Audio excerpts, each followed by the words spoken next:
Welcome everyone to your own channel, ADP for Learning. I am your own learning partner cum host, Ashish. So, let's begin our learning journey. Today, we are continuing our learning journey about the interactive glossary of genomic and genetic terms. And our motto is, 5 terms at a time, keep the learning in the mind. The first common term of today is cytosine. Cytosine or C is one of the 4 nucleotide bases in DNA, with the other 3 being adenine or A, guanine or G, and thymine or T.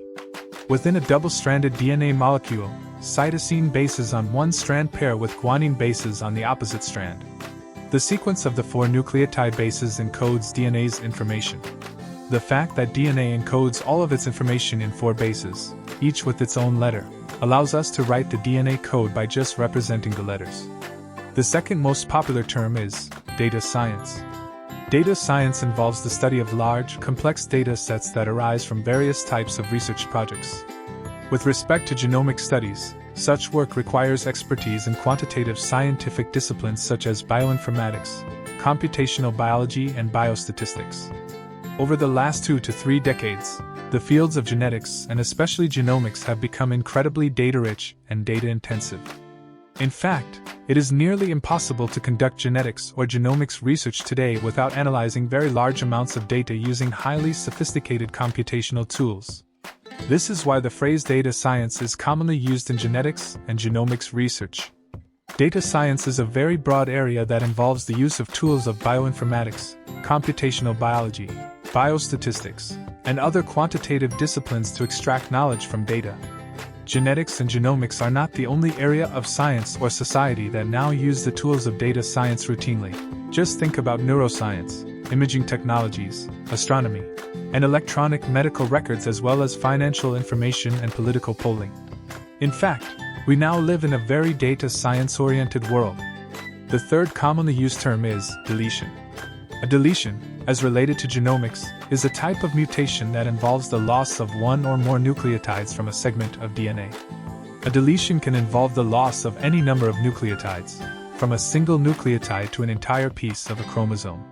Deletion mutations are actually the cause for a large number of genetic diseases, such as 2/3 of cystic fibrosis cases and the cat cry syndrome, which is so called because children with this syndrome often have a cry that sounds similar to a cat meowing.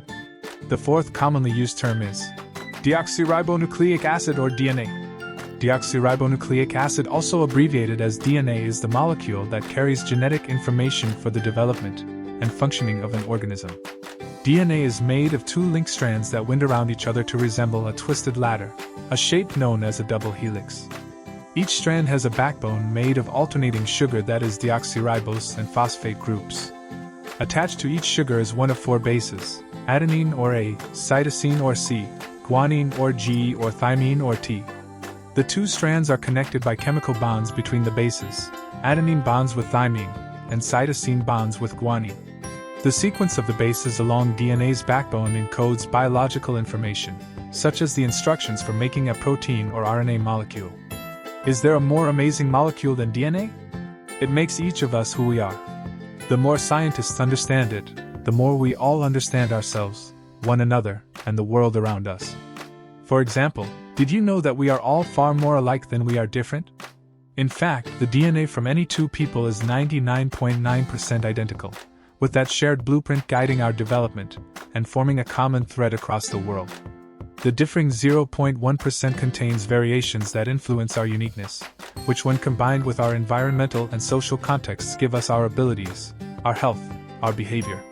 How can one single molecule contain so much mystery and wonder? We are only beginning to understand the answer to that question, which is what makes the study of DNA so exciting. The last popular term of today's video is diploid. Diploid is a term that refers to the presence of 2 complete sets of chromosomes in an organism's cells, with each parent contributing a chromosome to each pair. Humans are diploid, and most of the body's cells contain 23 chromosomes pairs. Human gametes, that is egg and sperm cells, however, contain a single set of chromosomes and are said to be haploid. A diploid cell has 2 complete sets of chromosomes. Most cells in humans are diploid, comprising 23 chromosome pairs, so 46 chromosomes in total. This is 22 pairs of autosomes and a pair of sex chromosomes. One copy of each chromosome pair came from the individual's mother, and the other from the individual's father. Since we have 2 copies of each chromosome, we also have 2 copies of every gene. Most mammals are diploid, like humans, but some organisms are polyploid, meaning they have more than 2 sets of each chromosome. For example, your standard grocery store strawberry is octoploid, with 8 complete sets of 7 chromosomes each, or 56 chromosomes in total, if you do the math.